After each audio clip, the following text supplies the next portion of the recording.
Hello, friends. I am Nicole Song, and this is the School of Self Worth. Welcome back.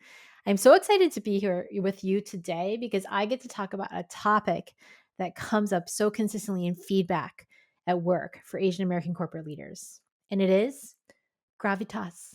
I'm going to get into the heart of why you're getting this feedback that you don't have gravitas and how to reverse the cultural conditioning that is likely stopping you from being the person with that kind of presence. So stay tuned. And if you are a high achieving Asian American corporate leader who wants to feel valued and visible, and so that you dial in the next promotion cycle, DM me valued on Instagram. I've got some more details over there for you. Okay, friends, let's do this and let's dig into this awesome conversation. All right, if you're listening to this episode, I bet at some point in your career, you got the feedback that you need to develop your gravitas. And here's the definition. I looked this up for you. The definition of gravitas: high seriousness, which is interesting because in the world of being an executive, it really is a must. It's a requirement for being a leader. But the thing that's probably a little bit funny about the situation is that I bet you are a little bit serious when it comes to your job. Like, you work hard, you get things done, you stay on track.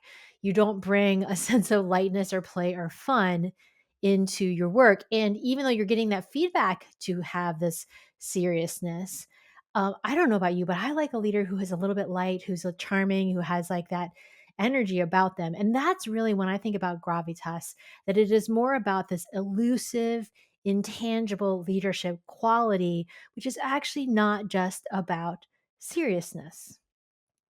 Here's what they really mean when they say that they want you to have gravitas. They want someone who is rooted in their power. Don't we all know someone like that who's really powerful and knows who they are? Like, you can feel it when they walk in the room or when they talk.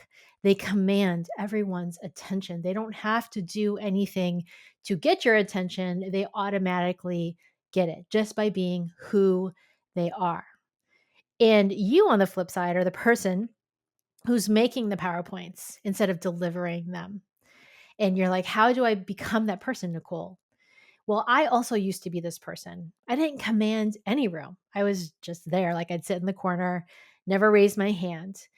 And I had to learn to step into my own power and authenticity. And when I did, like, I did this, there was a few steps for me to get there. But I will say that once I did it, it changed everything. People listened to me. People thought that I had something to say. They actually wanted to know what I had to say. And it started by me first not taking things personally. And it also required me to listen in a different way, like listening not from a being quiet way, but listening for what is missing here? What can I contribute that's going to support this room? And not because I needed to be heard, but more in a service place. Like, what can I do to move this conversation forward? I learned to project who I was, to be seen and heard. And that is what made all the difference. What Asian American women usually get wrong about this is they think gravitas is about being more like the people who already have it. Have you ever done that? Like, someone who is so powerful and so strong, you're like, man, I really admire them. And then you start to pick up their ticks, like the way they speak, how they move their hands. And you're like, okay, if I'm just like them, then I'll have gravitas. It's a mentor, it's a boss, it's someone you admire at your company.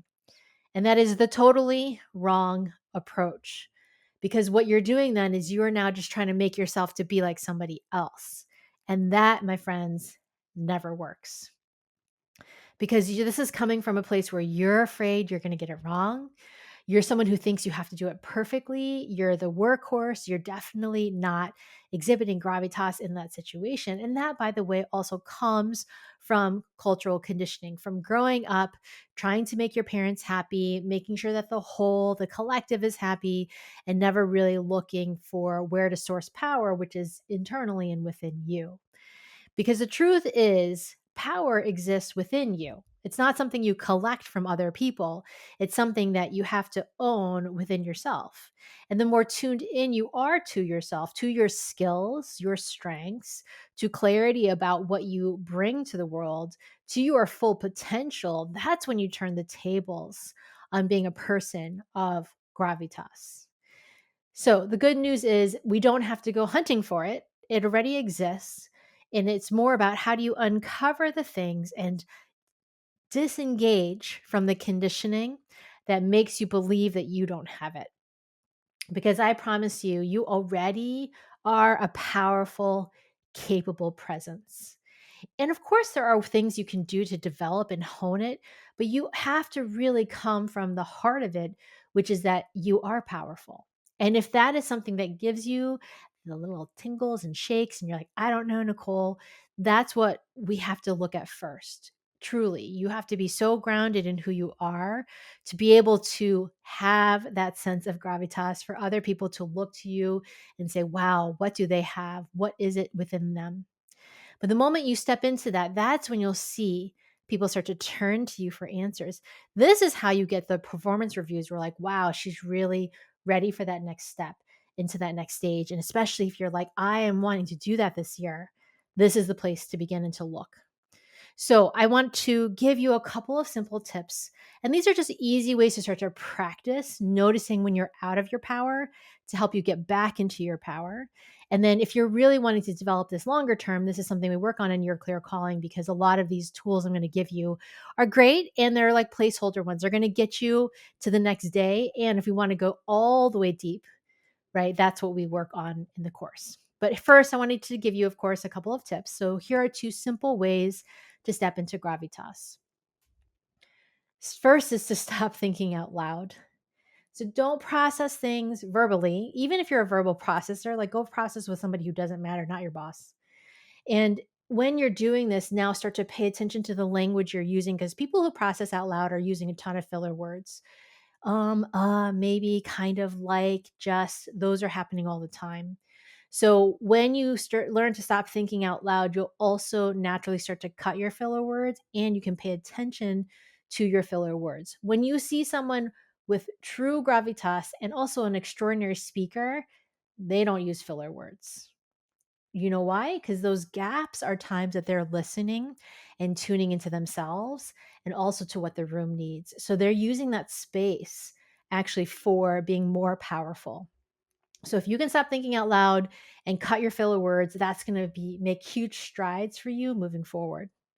And then the second piece, this next one is actually a really simple one that's so effective is learning to drop your voice from your throat down into your belly. And this one I learned teaching yoga because I needed to project into the room. And we were always being taught to fill the whole room. So if you are also not filling the room with your voice, even if there's only 3 people in that meeting, they're probably going to think that you are not a person of gravitas. So this is a really simple technique that you can do. So start by saying hum and notice when it's in your throat, hum, and then drop the hum down into your belly. And notice how it just like that deepening of your voice, because you can't change your actual voice, but you can change where you're speaking from. It gives authority to your voice. It keeps you grounded and it gives people this sense of command. So if you're looking for all of these pieces for yourself, these 2 tips are going to help get you started. And if you're like, I really want to know the full root of like, how do I step into my power consistently every single day, step into my full potential, not let myself get rocked by feedback. How can I really do that? I have something for you. DM me at Nicole Song on Instagram, and we're going to talk about you really developing how to command the room, have that gravitas for you on a consistent basis. So DM me at Nicole Song on Instagram, gravitas, and let's have a conversation. Okay, friends, thank you so much for being here. I can't wait to see you in the next episode.